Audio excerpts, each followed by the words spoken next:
안녕하세요. 중봉선무사입니다. 오늘은 다양한 근로시간 제도에 대해서 말씀드리겠습니다. 근로기준법 50조는 일주간의 근로시간은 휴게시간을 제외하고 40시간을 초과할 수 없다. 그리고 1일의 근로시간은 휴게시간을 제외하고 8시간을 초과할 수 없다. 이렇게 규정되어 있습니다.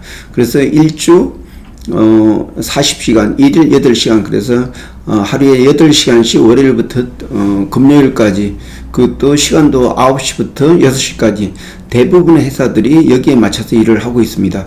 근데 일이라는 게 그 업무의 특성이나 또 어떤 업무의 어떤 뭐 상대방이나 이런 그런 차원에서 볼 때 이렇게 고정적으로 일을 하게 되면은 어떤 전체적인 통일을 기할 수가 있지만, 그런 다양한 업종이나 또 그 업무 내용에 따라서 좀 변형을 하게 되면은 좀 근로자한테 어떤 융통성 있는 생활이 되고, 또 회사도 또 어떤 근무 성과를 얻을 수 있다고 할 수 있겠습니다. 지금 대부분의 공장들이 공장 자동화 돼가지고 뭐 생산이 되고 있기 때문에 굳이 사람이 많이 필요 없고, 또 일하는 사람들도 대부분이 사무직 같은 경우는 굳이 그 시간을 좀 조정해도 그게 큰 생산성에 무리가 없다고 생각됩니다. 그래서 그 기존에 그 전통적으로 일하는 월요일부터 금요일, 그리고 아침 9시부터 6시 이 시간을 조금만 변형하면은 더 효율적이고 또 더 그러니까 생산성을 가져올 수가 있다고 이렇게 할 수가 있습니다. 그 예를 들어서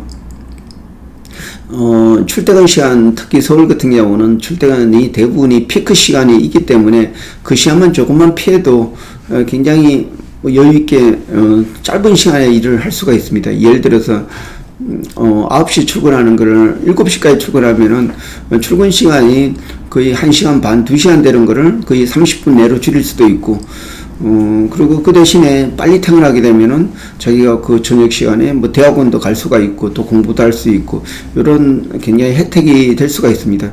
근데 그 사무직 근로자들이 9시부터 6시까지 있다고 해서 어떤 업무의 질이 높아진다고 할 수는 없습니다. 그렇기 때문에 그런 어떤 특성을 가지고 그 맞추게 되면은 근로자들도 어떤 일에 대한 어떤 열정이랄까, 아니면 더 집중도를 발휘할 수가 있고, 회사에서도 결국은 생산성을 더 올릴 수 있다고 할 수 있겠습니다. 그리고 또 지금은 우리나라 같은 경우는 대부분 무역을 통해서 수입이 일어나기 때문에, 예를 들어서 무역의 파트너가 인도에 있다 하면은 인도하고 우리나라는 어떤 시차가 3시간 정도 차이가 있습니다.